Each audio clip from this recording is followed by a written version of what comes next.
Hello, let's do some football here on a Sunday morning at Radically Rational and radicallyrational.com.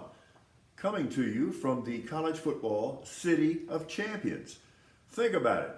UTSA, they're going to their conference championship game. They still have a chance to run the table in CUSA league play for the first time in program history. Now, yes, they had to make that waste my Rice Owls yesterday, but way to go, runners. And how about UIW? They get a piece of their second consecutive Southland Conference title. They're on their way to the FCS playoffs. They will have a first round bye followed by a home game. Yeah, absolutely. And Lindsey Scott just completely rewriting the record book. That guy is something to see. And keep in mind, they have two quarterbacks because Stephen Duncan is amazingly talented as well. And if you think I'm leaving Trinity out, you are mistaken. Way to go, Tigers, as they get their first win in the Division III national tournament since way back in 2002. Just amazing. And they're 11-0. Hey, Tennessee, nice while it lasted, right? Oh, and TCU and Michigan by the hair of your chinny chin chin, but that's okay because it still counts. And both of you are still unbeaten. And Michigan will remain unbeaten for another 6 days. It was really cool, in my opinion, to see USC and UCLA mean something again. That had such a big game feel, kind of took me back to my youth because I used to love that game every year, watching it with my dad every year. And one of the cool things was that they both wore their home jerseys in that game, regardless of where it was being played. Now, the home jersey for UCLA looks a little different now. It's a much bolder blue. It used to be the Gary Beban really powder blue kind of thing.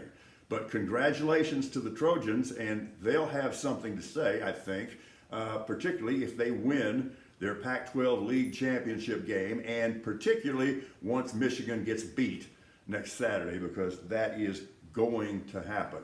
All right, pro football today. It occurs to me that 9 games into the season, we still don't really know one darn thing about the Dallas Cowboys. Got no idea how good that team is. I have no idea what their potential is, but we're going to find out today. This will be the most accurate barometer yet of what that team is really about. Now, the OBJ sweepstakes get going this week. Odell Beckham Jr. going to be selling his talents, and the Cowboys have been really vocal about expressing the fact that they want him to join the team. And there's some competition for that because the Giants want to get the band back together. The Chiefs are interested, so we'll keep an eye on that. I hope it happens. I think it makes a lot of sense because, one, when he's healthy, he's a tremendously talented player, and I also think that he's matured a lot. So I'm not against that move at all, but understand this.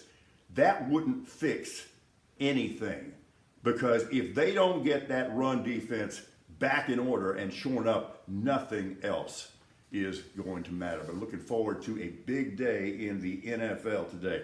One more thing, just real quickly. I've actually read on social media some people criticizing the NFL's decision to move that game to Detroit out of Buffalo. And it's accompanied by the usual macho bluster, oh, they're afraid to play real damn football. The decision to move the game didn't have one damn thing to do with the game. It's about protecting the city of Buffalo and surrounding communities because if you devote enough resources to play that game, you're taking resources out of the picture that might be badly needed. Think before you bluster.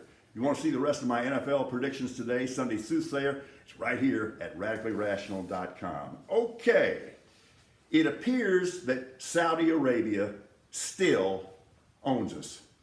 And that was, in my opinion, a shameful decision by the Biden administration to grant legal immunity or support legal immunity for Saudi Arabia's murderous crown prince.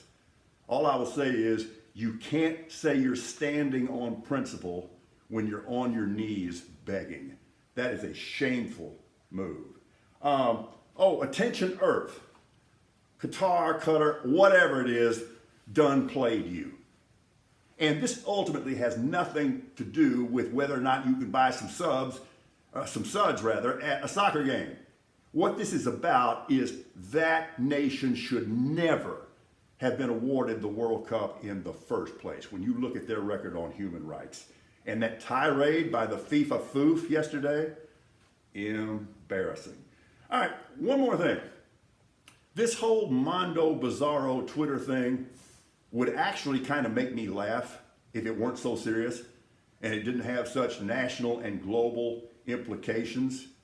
For the record, this may surprise you, I have no problem with Musk reinstating Trump's Twitter account. None, zero. That's okay. Okay, he served his sentence for his priors, but here's the deal. Yes, I support him having his Twitter account reestablished, but that doesn't mean you get a blank check going forward, or you can land your ass, your orange ass, right back in Twitter jail. And I hope the standards will be enforced because we have a misguided notion of free speech. And sometimes it's just very convenient for people to say that, well, you can say anything you want to. Yeah, you can say anything you want to. It doesn't mean that you're free of the consequences. So he's got a clean slate right now. So don't be a recidivist, oh orange one. But freedom of speech does not mean you have the right to lie, and it does not mean you have the right to disseminate verifiable lies. You cannot disseminate misinformation or disinformation, and you can't incite people. So as far as I'm concerned with his Twitter account for right now, ollie ollie oxen free. But watch your orange ass. Have a good Sunday. We are radically rational.